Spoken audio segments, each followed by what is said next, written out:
नमस्कार। कला एकेडमी के इस चैनल पर आप सभी का स्वागत करती हूँ। आज हम भारतेंदु हरिश्चंद्र की निबंध भारतवर्ष की उन्नति कैसे हो सकती है या भारतवर्षोन्नति कैसे हो सकती है का अध्ययन कर इसके महत्वपूर्ण बिंदुओं को समझने का प्रयास करेंगे। तो चलिए पहले हम बलिया वाला भाषण के कुछ अंश का अध्ययन करते हैं। यह नवंबर सन 1884 में बलिया के ददरी मेले में आर्य देशोपकारिणी सभा में दिया गया भाषण है। बाद में नवोदिता हरिश्चंद्र चंद्रिका में यह 3 दिसंबर सन 1884 में छपा। इस साल बलिया में ददरी का मेला बड़ी धूमधाम से हुआ। श्री मुंशी बिहारी लाल, मुंशी गणपति राय, मुंशी चतुर्भुज सहाय सरीखे उद्योगी और उत्साही अफसरों के प्रबंध से इस वर्ष मेले में कई नई बातें ऐसी हुई जिनसे मेले की बड़ी शोभा हो गई। एक तो पहलवानों का दंगल हुआ जिसमें देश देश के पहलवान आए थे और कुश्ती का करतब दिखलाकर पारितोषिक पाया। दूसरे मेले के थोड़े दिन पूर्व ही से एक नाट्य समाज नियत हुआ था जिसने मेले में कई उत्तम नाटकों का अभिनय किया। श्री भारतेंदु बाबू हरिश्चंद्र जी नाट्य समाज के प्रबंधकर्ताओं के आग्रह और अनुराग से यहाँ विराजमान थे। उक्त बाबू साहब कृत प्रसिद्ध नाटक सत्य हरिश्चंद्र और नील देवी बड़ी सुथराई से खेले गए। संपूर्ण दर्शक मंडली मोहित हो गई और इन नाटकों के कवि बाबू हरिश्चंद्र जी की जो संयोग से नाट्यशाला में उस समय विद्यमान थे बार बार सराहना करने लगी। बाबू साहब का नाम सुनकर इस जिले के मजिस्ट्रेट आदि अनेक साहिबान और मेम लोग भी थिएटर में उपस्थित थे और सत्य हरिश्चंद्र नील देवी का अभिनय देखकर बड़ी प्रसन्नता प्रकट की। वरंच रॉबर्ट साहब मजिस्ट्रेट ने कहा कि इनके नाटक कवि शिरोमणि शेक्सपियर से भी उत्तम है। बलिया की सज्जन मंडली ने बाबू हरिश्चंद्र जी का योग आदर सम्मान किया। श्री बाबू जी साहब के स्वागत समानार्थ यहाँ बलिया इंस्टीट्यूट की एक सभा की गई जिसमें इस नगर के सब प्रतिष्ठित अफसर और रईस एकत्र थे। इस जिले के मान्यवर सर्वप्रिय कलेक्टर मिस्टर डी.टी. रॉबर्ट साहब बहादुर सभाध्यक्ष के ऊंचा आसन में इस अवसर पर सुशोभित थे। श्री मुंशी बिहारी लाल जी सेक्रेटरी बलिया इंस्टीट्यूट ने संक्षिप्त आदर सूचक वाक्य द्वारा बाबू साहब का सभा से परिचय कराया। यद्यपि इसकी कुछ ऐसी आवश्यकता न थी क्योंकि कौन ऐसा देश और नगर है जहां भारतेंदु बाबू हरिश्चंद्र जी का नाम नहीं प्रसिद्ध है। यहाँ एक पृथक सभा आर्य देशोपकारिणी सभा के नाम से स्थापित है। उसके सेक्रेटरी पंडित इंदिरा दत्त उपाध्याय जी भी ने एक छोटा एड्रेस बाबू साहब की प्रशंसा में किया। तदुपरांत बाबू हरिश्चंद्र जी ने एक बड़ा ललित गंभीर और समयोपयोगी व्याख्यान इस विषय पर दिया कि भारतवर्षोन्नति कैसे हो सकती है। सभा सदनगण बाबू साहब का लेक्चर सुनकर गदगद हो गए। व्याख्यान समाप्त होने पर श्रीमान सभापति साहब ने बाबू साहब को धन्यवाद दिया और गुणानुवाद किया और सभा विसर्जित हुई। सभासद महाशय, यहाँ पे उन्हें एड्रेस किया गया है।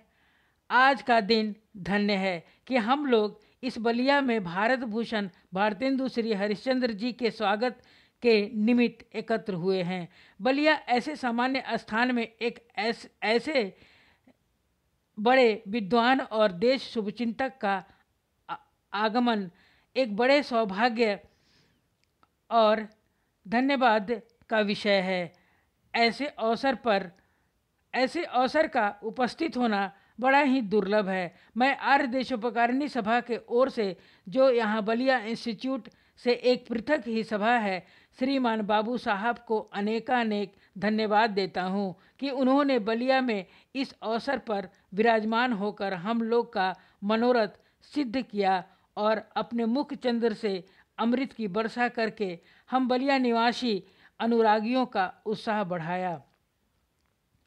श्री कृपा सागर जगदीश्वर से हम सब भारतवासियों की यही प्रार्थना है कि श्री बाबू साहेब सरीखे उत्साही गुणग्राही अनुरागी उदार चरित्र सर्वप्रिय पुरुष को दीर्घायु करें और सदा इस दिन भारतवर्ष के हित साधन में तत्पर रखे। आज हम श्रीमान D.T. रॉबर्ट्स साहेब बहुत बहादुर को भी कोटि कोटि धन्यवाद देते हैं कि श्रीमान ने इस कृपानुराग पूर्वक सभा में सुशोभित होकर हम लोगों को आदर दिया।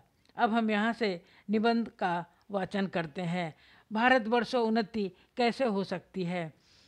आज बड़े आनंद का दिन है कि इस छोटे से नगर बलिया में हम इतने मनुष्यों को बड़े उत्साह से एक स्थान पर देखते हैं।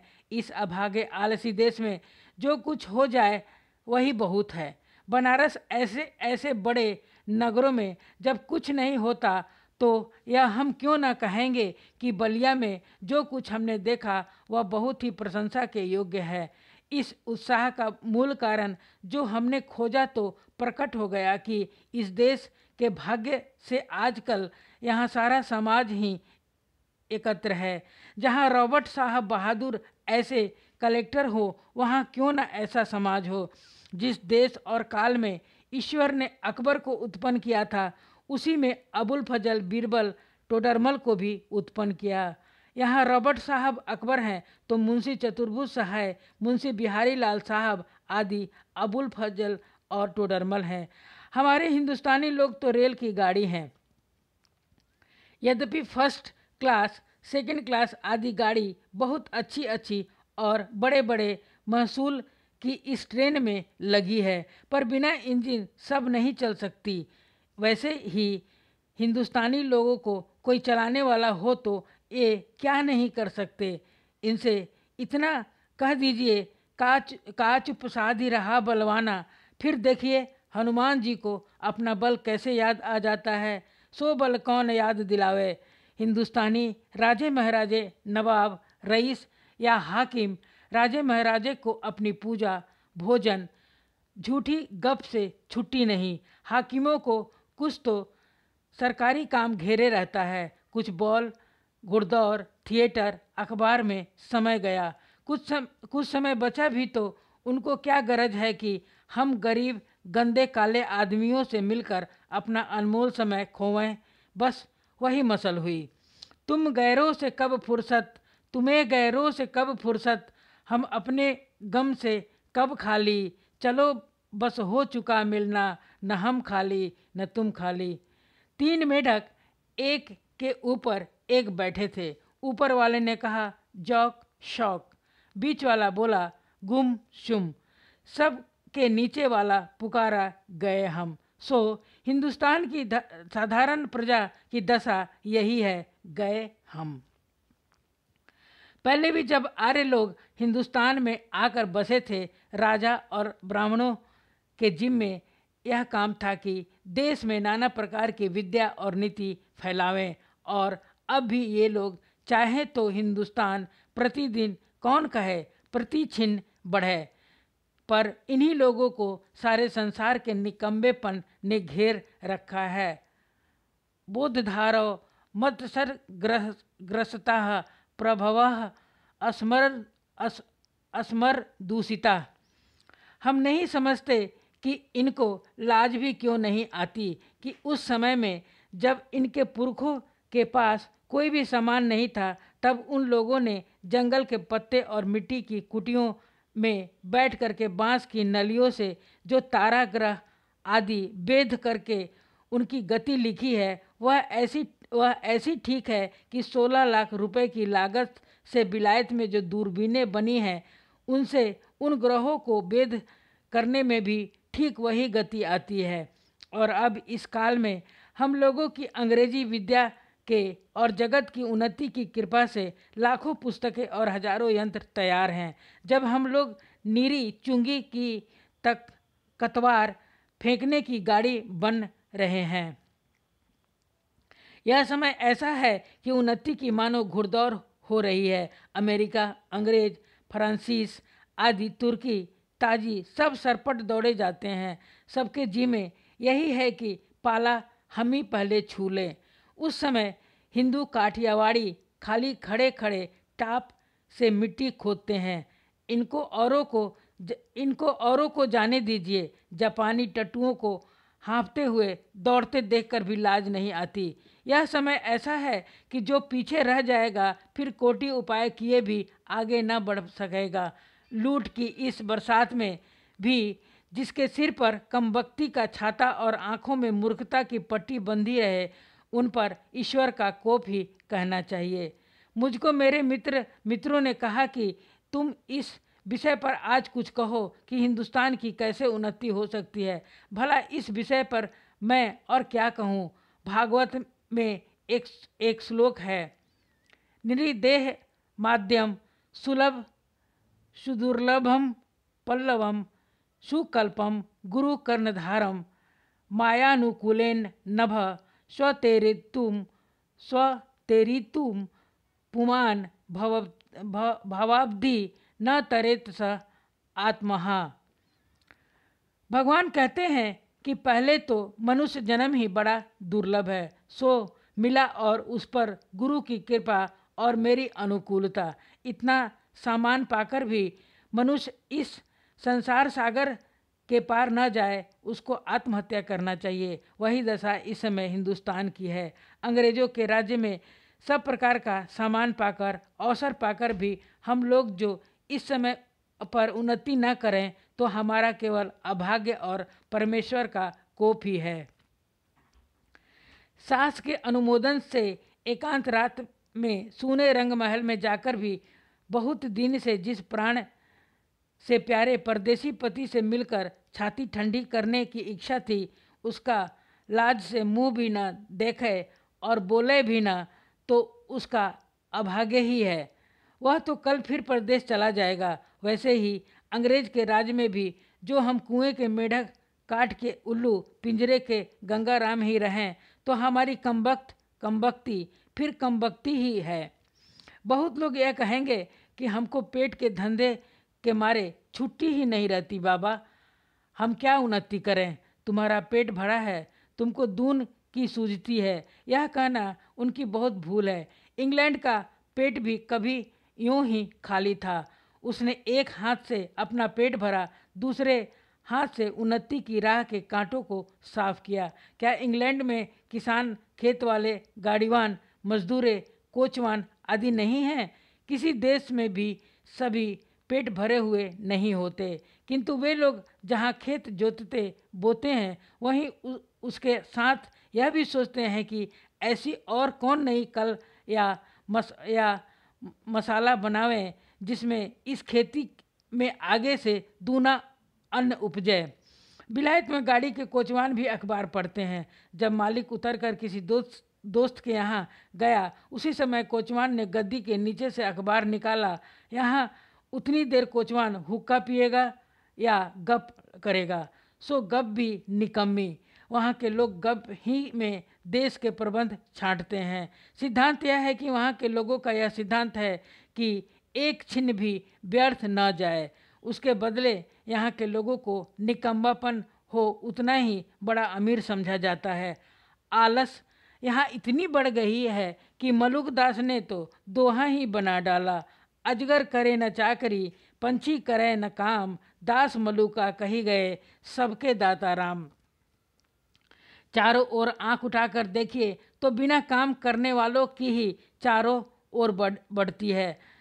रोजगार कहीं कुछ भी नहीं है। अमीरों की मुसाहबी, दलाली या अमीरों के नौजवान लड़कों को खराब करना या किसी की जमा मार लेना, इनके सिवा बताइए और कौन रोजगार है जिससे कुछ रुपया मिले।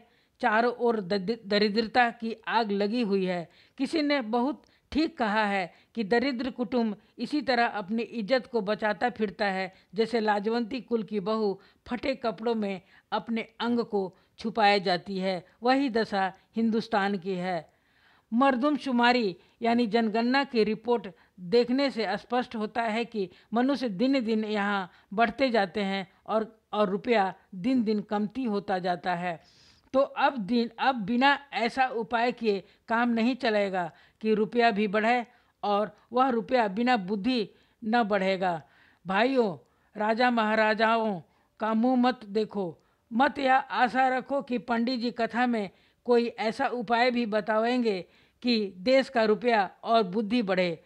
तुम आप ही कमर कसो, आलस छोड़ो। कब तक अपने को जंगली हुस मूर्ख बोधे डरपोक पुकरवाओगे? दौड़ो। इस घोड़दौड़ में जो पीछे पड़े तो फिर कहीं ठिकाना नहीं है। फिर कब राम जनकपुर आए हैं, अब की जो पीछे पड़े तो फिर रसातल ही पहुँचोगे। 1056 में जब पृथ्वीराज को कैद करके गोरे ले गए तो शहाबुद्दीन के भाई गियासुद्दीन से किसी ने कहा कि वह शब्द भेदी बाण बहुत अच्छा मारता है। एक दिन सभा नियत हुई और 7 लोहे के तावे बाण से फोड़ने को रखे गए। पृथ्वीराज को लोगों ने पहले ही से अंधा कर दिया था।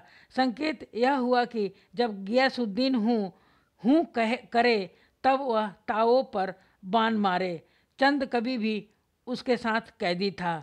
यह सामान देखकर उसने यह दोहा पढ़ा, अब की चढ़ी कमान को जाने फिर कब चढ़े, जिनी चूके चौहान हक्के मारे इक सर। उसका संकेत समझकर जब गियासुद्दीन ने हूँ किया तो पृथ्वीराज ने उसी को बाण से मार दिया। वही बात अब है। अब की चढ़ी इस समय में सरकार का राज्य पाकर और उन्नति का इतना सामान पाकर भी तुम लोग अपने को न सुधारो तो तुम ही रहो। और वह सुधारना भी ऐसा होना चाहिए कि सब बात में उन्नति हो, धर्म में, घर के काम में, बाहर के काम में, रोजगार में, शिष्टाचार में, चाल चलन में, शरीर के बल में, मन के बल में, समाज में, बालक में, युवा में, वृद्ध में, स्त्री में, पुरुष में, अमीर में, गरीब में, भारतवर्ष की सब अवस्था, सब जाति, सब देश में उन्नति करो। सब ऐसी बातों को छोड़ो जो तुम्हारे इस पथ के कंटक हो। चाहे तुम्हें लोग निकम्मा कहे या नंगा कहे, क्रिस्तान कहे या भ्रष्ट कहे, तुम केवल अपने देश की दीन दशा को देखो और उनकी बात मत सुनो। अपमान पृष्ठ कृत्यम मानन कृत्वा तु पृष्ठतः स्वकार्य साध एत धीमान कार्य ध्वंसो ही मूर्खता। जो लोग अपने को देश हितैषी लगाते हों वह अपने सुख को होम करके, अपने धन और मान का बलिदान करके कमर कस के उठो। देखा देखी थोड़े दिन में सब हो जाएगा। अपनी खराबियों के मूल कारणों को खोजो। कोई धर्म की आड़ में, कोई देश की चाल की आड़ में, कोई सुख की आड़ में छिपे हैं। उन चारों को वहाँ से पकड़ पकड़ कर लाओ, उनको बांध बांध कर कैद करो। हम इससे बढ़कर क्या कहें कि जैसे तुम्हारे घर में कोई पुरुष व्यभिचारी करने आवे तो जिस क्रोध से उसको पकड़ कर मारोगे और जहाँ तक तुम्हारे में शक्ति होगी उसका सत्यानाश करोगे, उसी तरह इस समय जो बातें तुम्हारे उन्नति पथ में कांटा हो उसकी जड़ खोद कर फेंक दो। कुछ मत डरो। जब तक 100-200 मनुष्य बदनाम न होंगे, जात से बाहर न निकाले जाएंगे, दरिद्र न हो जाएंगे, कैद न होंगे, वरंच जान से न मारे जाएंगे, तब तक कोई देश भी न सुधरेगा। अब यह प्रश्न होगा कि भाई हम तो जानते ही नहीं कि उन्नति और सुधारना किस चिड़िया का नाम है, किसको अच्छा समझें, क्या लें क्या छोड़ें। तो कुछ बातें जो इस शीघ्रता में हमें ध्यान में आती है उसको मैं कहता हूँ, सुनो। सब उन्नतियों का मूल धर्म है। इससे सबसे पहले धर्म की ही उन्नति करनी उचित है। देखो, अंग्रेजों की धर्म नीति और राजनीति परस्पर मिली है। इससे उनकी दिन दिन कैसी उन्नति है उनको जाने दो। अपने ही यहाँ देखो, तुम्हारे यहाँ धर्म की आड़ में नाना प्रकार की नीति, समाज गठन, वैद्यक आदि भरे हुए हैं। एक मिसाल सुनो। यही तुम्हारा बलिया का मेला का यही स्थान क्यों चुना गया, जिसमें जो कुछ लोग कभी आपस में नहीं मिलते, 10-10, 5-5 कोस से वे लोग साल में एक जगह एकत्र होकर आपस में मिले, एक दूसरे का दुख सुख जाने। गृहस्थी के काम की वह चीज़ें जो गांव में नहीं मिलती यहाँ से ले जाएं। एकादशी का व्रत क्यों रखा है, जिसमें महीने में 2 बार उपवास से शरीर शुद्ध हो जाए। गंगा जी नहाने जाते हो तो पहले पानी सिर पर चढ़ाकर तब पैर डालने का विधान क्यों है, जिससे तलुए से गर्मी सिर में चढ़कर विकार न उत्पन्न करे। दिवाली इसी हेतु है कि इसी बहाने साल भर में एक बेर तो सफाई हो जाए। होली इसी हेतु है कि बसंत की बिगड़ी हवा स्थान स्थान पर अग्नि जलने से स्वच्छ हो जाए। यही त्योहार ही तुम्हारी मानो म्यूनिसिपैलिटी है। ऐसे ही सब पर्व, सब तीर्थ व्रत आदि में कोई हिकमत है। उन लोगों ने धर्म नीति और और समाज नीति को दूध पानी की भांति मिला दिया है। खराबी जो बीच में भई है वह यह है कि उन लोगों ने ये धर्म क्यों मानने लिखे हैं,